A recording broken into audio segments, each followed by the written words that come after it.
Developing now as we come on the air from Eureka. First, the breaking developments out of Sacramento. What police are saying about an ambush attack on a police officer. And the large fire behind Walmart in Crescent City. Why investigators are calling it arson. Also, the bodies of a young mother and child recovered. The whole thing is so confusing. New evidence giving answers, but no comfort to friends hoping they'd be found alive. I'll never understand it. Plus, the awful accident. 2 logging trucks crash head-on. What happened and the condition of the drivers. North Coast News at 11 on ABC 23 starts now. Moving now to late-breaking news out of Sacramento. A massive police response right now. A standoff underway in a North Sacramento neighborhood where a police officer was shot and she was trapped in the yard of a home. Authorities say a Sacramento police officer is in serious condition after she was shot in a possible ambush. Officials say after the officer was shot, a gunman fired more rounds trying to stop others from reaching her. Here's what we know at this hour. We have pictures out of Sacramento right now. It is believed to be a gunman fired shots from a nearby home, so police couldn't initially reach the officer. Police say the suspect is still firing a rifle, and it is a very active scene in Sacramento. They say the man opened fire as officers escorted a woman to the home to gather some of her items. The shooting happened in the backyard. About 2 hours later, police used an armored vehicle to remove the wounded officer and take her to a hospital. The wounded officer is in the hospital in serious condition. This is a developing story. As soon as we get more details, we will bring them to you. A train derailment east of Wales, Nevada closed down I-80 in both directions this morning. The accident happened around 10 a.m. You can just see how much damage was done. Authorities say the train was carrying munitions, including grenades and bombs. Union Pacific said there was also a diesel fuel spill at the site of the derailment. Cleanup is underway and the cause of the accident under investigation. I-80 reopened in both directions.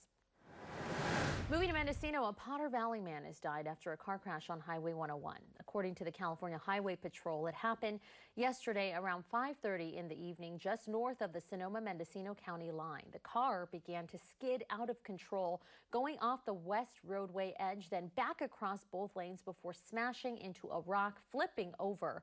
Officials say the driver, a 46-year-old Potter Valley man, died as a result. According to the CHP, he was not wearing a seatbelt. The cause under investigation. And a bit closer to home, one person is dead after crashing into a logging truck on Highway 299 this afternoon. The California Highway Patrol says around 4:30, a black Prius heading east smashing into the back of a parked logging truck, this near Bella Vista. The driver of the Prius died at the scene, according to police who say the car had been reported stolen out of Chico. The driver's identity has not been released. Also in Shasta County, a semi-truck carrying tons of paper overturning, causing major delays this evening. It happened just a few hours ago near Castle Crags. Caltrans saying the truck overturned, spilling paper all over the roadway. Traffic was blocked for about 8 miles, but at this hour, the roadway is clear. No word on injuries in that crash. At 11, moving to Brookings, Oregon, where 2 logging trucks collide head-on. Oregon state officials say one of the trucks was hauling a load of logs. The other was unloaded. The trucks hitting head-on today between Carpenterville and Brookings. Officials say both drivers were able to walk away from the crash, only suffering minor injuries. The cause of that one under investigation. Moving to Trinidad, where a semi-truck tipped onto its side on Highway 101 today. Traffic delayed for hours in the area of Big Lagoon as crews worked to clean up the mess. The CHP says the truck was headed south when it rolled over. Luckily, the driver wasn't hurt. One-way traffic control was in effect until around 4:30 this afternoon. No word on the cause.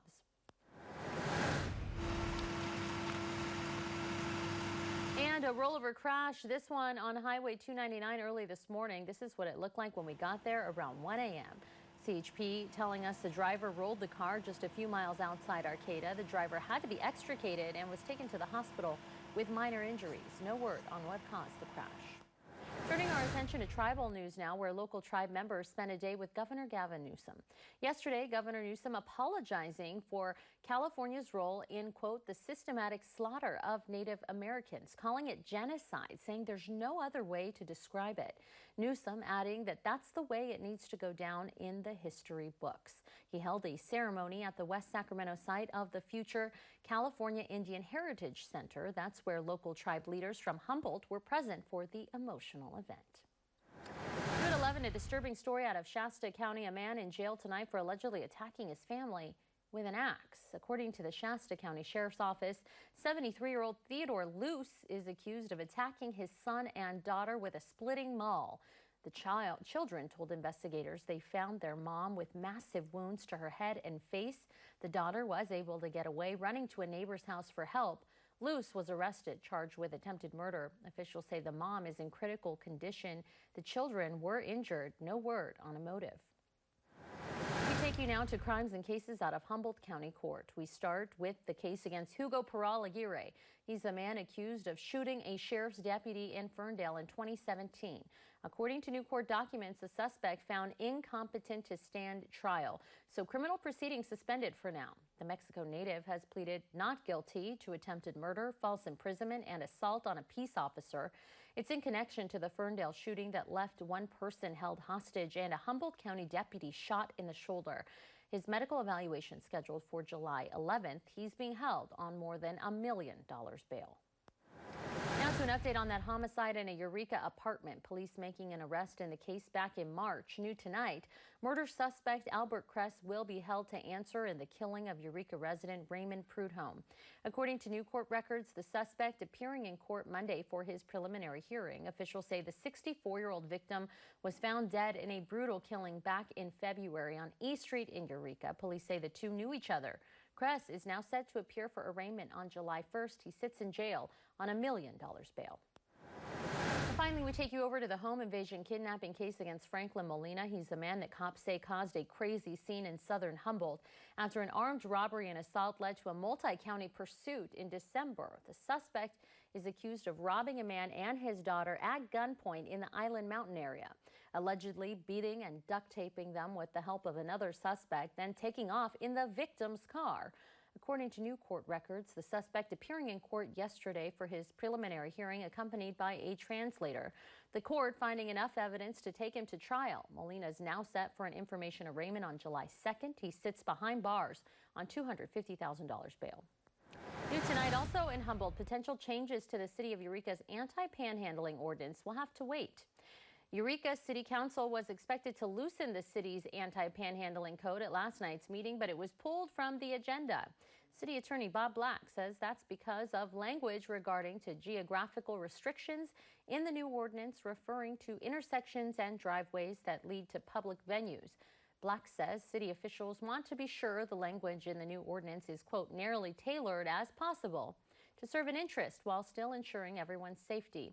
Black says he expects the new anti-panhandling code to be back on the council's agenda in mid-July. Taking you to a strange story out of Alabama, a squirrel is recovering tonight after officials say its owner gave it meth to make it more aggressive. One man is arrested and another man is still wanted tonight for keeping the animal as a, quote, attack squirrel, feeding it meth to make it more aggressive. Officials say the man had the pet squirrel to make it go after people to protect him while he made meth. Officials found meth, drug paraphernalia, body armor, ammunition, and the squirrel in a cage. 35-year-old Mickey Palk is wanted by investigators. Deputies say they couldn't test the squirrel for meth, and they released it into a nearby wooded area. 2 fires are burning in the North State at this hour. Coming up on North Coast News, fire crews working hard in 2 national forests will bring you up to speed on the latest numbers from the Forest Service. And a beautiful North Coast sunset. It is a sunny day today with some strong gusts. Really windy out there. The warm and windy weather, will it last through the week? Our first alert meteorologist Jessica Birch will tell us from the Weather Center in just a bit. But that story straight ahead. Time is 11:09. I'm Nazi Javid. This is North Coast News. Kick off your weekend with the best of Humboldt County's good life at Eureka's Friday Night Market. It's an evening of performance art, artisan craft vendors, live music, food, and of course, a certified farmer's market. Eureka's Friday Night Market, 2nd at East Street in Old Town. Are you pouring money down the drain? Well, I just got my wireless bill. You can switch for free to U.S. Cellular. Really? Plus, get paid back for data you don't use with the Unlimited with Payback plan. No way. All that money wasted. I had the wrong provider. Switch to U.S. Cellular and get Unlimited with Payback for $40 per line. The only plan that pays you back for data you don't use. Just switch to U.S. Cellular. building your next generation 5G network.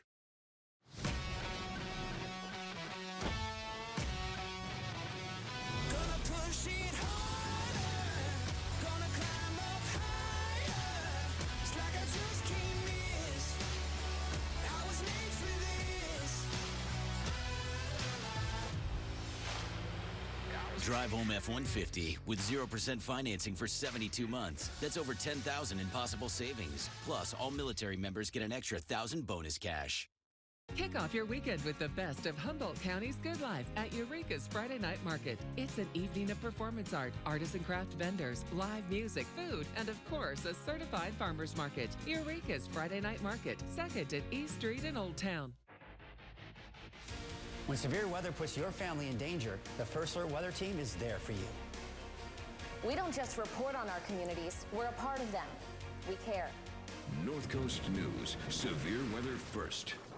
A severe weather first special report. The North Coast on wildfire alert. Tonight, find out what you need to know. What we've learned. What are the new dangers? Are we ready? A severe weather first special report. Saturday night on KAEF, North Coast News. The doctors. Weekdays on ABC 23. Flames shoot up into the air at a Crescent City Walmart. These incredible images taken late last night as crews investigate a case of arson in Del Norte County. We are talking about that arson fire at a Crescent City shopping center. Crescent City Fire and Rescue tells us around 11:30 last night, officials getting a report of the flames at the Walmart on East Washington Boulevard. They say a pile of recyclables ignited, fueled by high winds. Crews attacking that fire, concerned about 7 propane tanks nearby. After about an hour, they say the fire was knocked down, but those strong winds reigniting the flames this morning. Crews had it completely out in 2.5 hours. The Del Norte County Sheriff's Office is investigating the fire as arson. No word on any suspects, no injuries reported. A small vegetation fire along Highway 101 near the Redway exit under investigation. Since there are many vehicles going up and down this highway, CAL FIRE is looking at the possibility that the fire may have been sparked by a chain dragging from a vehicle. But it's hard to say at this hour. You can see there were about 4 engines, 1 water tender at the scene with only 1 lane open to drivers going north on 101. CAL FIRE also mentioned they got help from inmate hand crews. No injuries were reported. New tonight, checking in on 2 wildfires burning in the North State at this hour. First, the East Fire grew about 25 acres since yesterday. Officials say it now sits at 125 acres, is 1% contained. The fire burning in the Mendocino National Forest in Trinity County, 43 miles west of Red Bluff. Crews say it was caused by lightning. Officials say another wildfire has emerged southeast of that one. They're calling it the Haynes Fire. But there's minimal activity, they're saying, on that 10-acre fire. Moving to the Lumgray fire, this one burning in the Klamath National Forest in Siskiyou County at around 3 this afternoon. Caltrans closing down 1 lane of State Route 96 as fire, power, and foam personnel were at work. At last check, that fire was burning 207 acres and crews had it 60% contained. Containment has since doubled since last night and the fire has gone down in size, so some good news there. Forest Service officials are still trying to figure out the cause. All right, look at that beautiful sunset we had today. Oh, it was just stunning. Our First Alert meteorologist Jessica Birch will be joining us from the Weather Center with our full weather forecast in just 2 minutes. The time, 11:13. This is North Coast News.